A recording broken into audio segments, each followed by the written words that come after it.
Hello and welcome to DNA editors table. आज जो है हम केवल एक स्टेट की नहीं, पूरे देश की सबसे ज़्यादा चर्चित सीट जो इस समय बनी हुई है, हॉट सीट बनी हुई है, उस पर बात करेंगे। और सीट का नाम है रायबरेली की सीट, जो कि यूपी में आती है। और रायबरेली की सीट इसलिए बहुत ज़्यादा चर्चा में है क्योंकि कल ही इस पर अनाउंस हुआ है कि राहुल गांधी यहाँ से चुनाव लड़ने वाले हैं।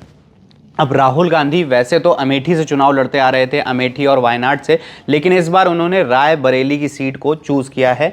तो ऐसा उन्होंने क्यों किया है, कांग्रेस ने ऐसा स्टेप क्यों उठाया, और जो राहुल बनाम स्मृति ईरानी होने वाला था, जो सब लोग उम्मीद लगा के बैठे थे, अब वो नहीं हो पाएगा, तो इसके पीछे की क्या रणनीति है कांग्रेस की, ये सब हमें बताएंगे डीएनए के एडिटर तनवीर आज़म जी।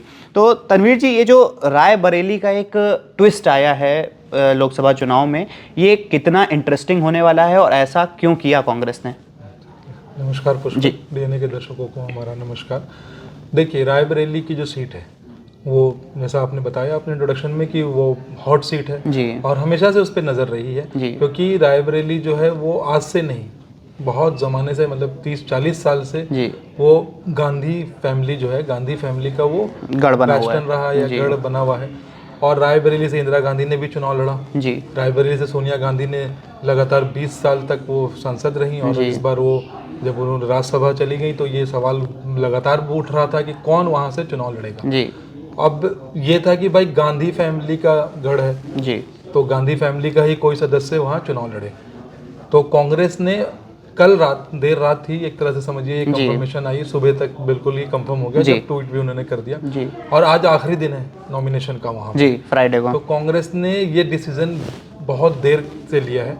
अब या तो इसके पीछे एक रणनीति हो सकती है कि वो, अगर आप देखें तो कल से, और कल बल्कि परसों से लगातार रायबरेली और अमेठी सीट पे ही चर्चा हो रही है जी। टीवी पे भी वो दिन भर चल रहा है, हर जगह सोशल मीडिया पे चर्चा है। तो कहीं ना कहीं इस तरीके से एक कांग्रेस को एक पब्लिसिटी मिल रही है, एक उनके लिए लोग बात कर रहे हैं, तो ये एक रणनीति का भी हिस्सा हो सकता है। दूसरी बात ये भी है कि गांधी फैमिली के दो सदस्य जो अभी पॉलिटिक्स में एक्टिव हैं जी, राहुल गांधी और प्रियंका गांधी जी। तो बात ये हो रही थी कि भाई अमेठी और रायबरेली दो सीटें हैं जो गांधी का गढ़ है, तो यहाँ एक सीट पे प्रियंका लड़ेंगी और एक सीट राहुल गांधी लड़ेंगे जी। तो इसमें मे भी डिसीजन लेने में इसलिए भी देरी हुई है क्योंकि जहाँ तक हमारे सूत्रों से हमें खबर है कि कांग्रेस चाहती थी, खड़गे खुद चाहते थे कि एक सीट से प्रियंका लड़ लें और एक सीट से राहुल लड़ लें, लेकिन प्रियंका ने मना कर दिया। और प्रियंका गांधी ने इसलिए मना किया है क्योंकि उनका यह है कि अगर एक ही परिवार के 3 लोग संसद में रहेंगे, सोनिया गांधी ऑलरेडी संसद में हैं, और अगर ये दोनों जीत जाते हैं तो ये भी संसद में आ जाते, तो जो बीजेपी का एक परिवारवाद वाला वो उनको बल मिल जाता। तो इसीलिए शायद प्रियंका ने बैकआउट किया।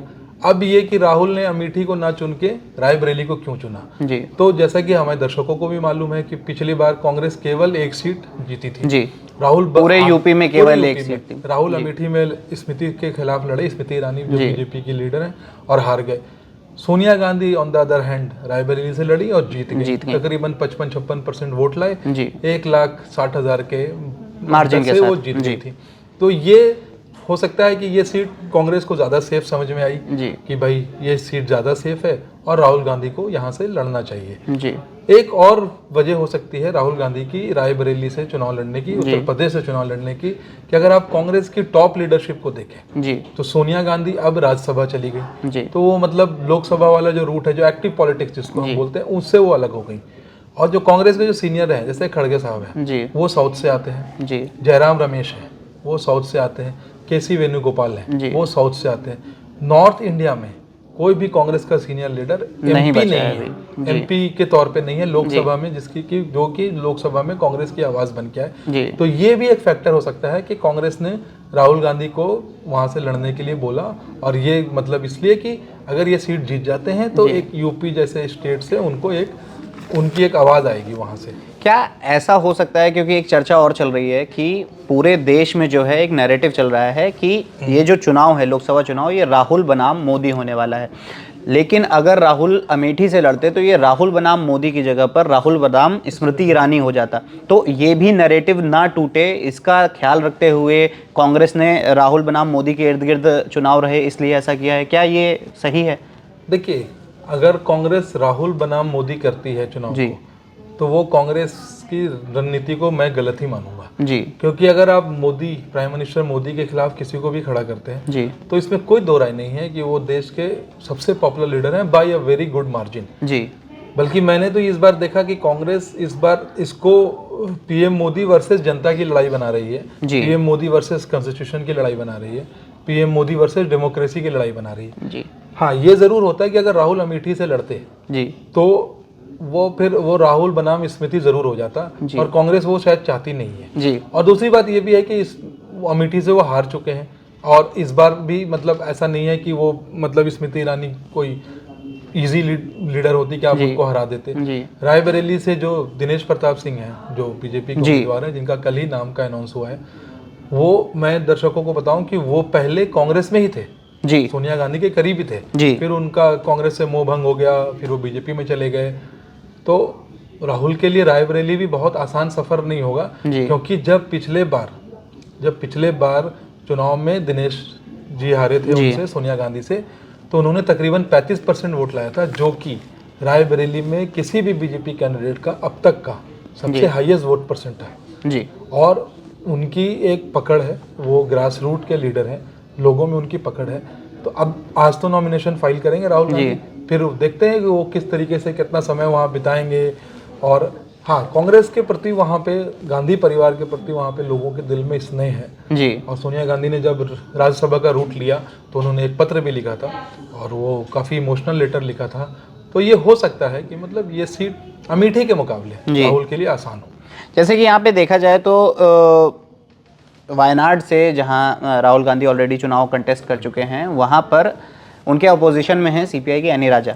तो एनी राजा ने एक बयान दिया है जो कि काफ़ी चर्चा का विषय बन रहा है कि उन्होंने कहा है कि अगर वायनाड और रायबरेली दोनों से राहुल गांधी जीत जाते हैं और फिर उनको चूज़ करनी पड़ेगी एक सीट, और वो अगर मान लीजिए रायबरेली चूज़ करते हैं या वायनाड चूज़ करते हैं तो किसी एक सीट के वोटर्स के साथ जो है वो अन्याय होगा, क्योंकि उन्होंने तो राहुल गांधी को चूज़ किया और फिर किसी दूसरे लीडर को वहाँ पे बिठाया जाए तो जनता का जो वोट है वो वेस्ट हो जाएगा। और राहुल गांधी ने वायनाड लड़ते समय क्लियर भी नहीं किया था कि वो रायबरेली से लड़ने वाले हैं, अमेठी से लड़ेंगे कि नहीं लड़ेंगे, और वायनाड वालों ने राहुल गांधी के फेस पे वोट दिया है। तो क्या ये जो पॉलिटिक्स है, जैसे वायनाड और रायबरेली अगर राहुल गांधी जीत जाते हैं तो आगे क्या होगा? देखिए, ये कोई पहली बार तो हो नहीं रहा है जी कि एक कैंडिडेट 2 सीट से लड़ रहा है जी। इतिहास में बहुत बार हो चुका है।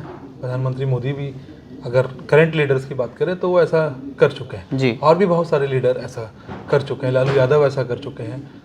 सीनियर लीडर्स जो होते हैं अपनी पार्टी के, वो अक्सर ऐसा करते हैं। इसके पीछे की रणनीति ये होती है कि आप 2 सीटों पे लड़ेंगे, तो अगर कोई इतना बड़ा लीडर अगर एक सीट पे लड़ता है तो वो सिर्फ उस सीट पे नहीं लड़ता है, उस सीट के आसपास बल्कि उस राज्य के और आसपास के इलाकों में भी एक संदेश देता है जी। तो जो एनी राजा का जो बयान है वो मतलब ये है कि वो जीतेंगे। पहले बात तो वो जीतेंगे दोनों सीट, फिर वो कौन सी सीट रखेंगे नहीं रखेंगे, तो ये कोई नया ट्रेंड नहीं है कि भाई एक सीट छोड़नी पड़ेगी जी। तो अभी तो इस पे चर्चा ज़्यादा करना मतलब ये नहीं है। लेकिन अगर मेरे से अगर आप पूछें जी कि आप क्या कहेंगे कि राहुल क्या आपकी क्या राय है? क्या राय है, तो मेरी राय तो मुझे लगता है कि अगर राहुल दोनों सीटें जीत जाते हैं तो वो डेफिनेटली मेरे हिसाब से वो रायबरेली की सीट को रखेंगे, क्योंकि उत्तर प्रदेश में कांग्रेस बिल्कुल खत्म हो चुकी है जी। और अगर वो 1-2 सीट ही जीतेगी उसमें से भी वो छोड़ के चले जाएंगे तो शायद फिर कांग्रेस बिल्कुल उत्तर प्रदेश में दोबारा नहीं खड़ी हो पाएगी। तो इसलिए वो वायनाड जरूर मेरे हिसाब से छोड़ देंगे जी। तो जैसा कि हमने चर्चा किया कि रायबरेली की सीट पर जो सियासी उठापटक हो रही है और जो चुनाव में रोमांच आने वाला है वो कितना इंटरेस्टिंग होगा। आपको क्या लगता है, राहुल गांधी रायबरेली सीट से गांधी परिवार की जो लेगेसी है उसको बरकरार रख पाएंगे कि नहीं? हमें कमेंट सेक्शन में ज़रूर बताएं और ऐसे ही इंटरेस्टिंग वीडियोज़ के लिए जुड़े रहें DNA के साथ।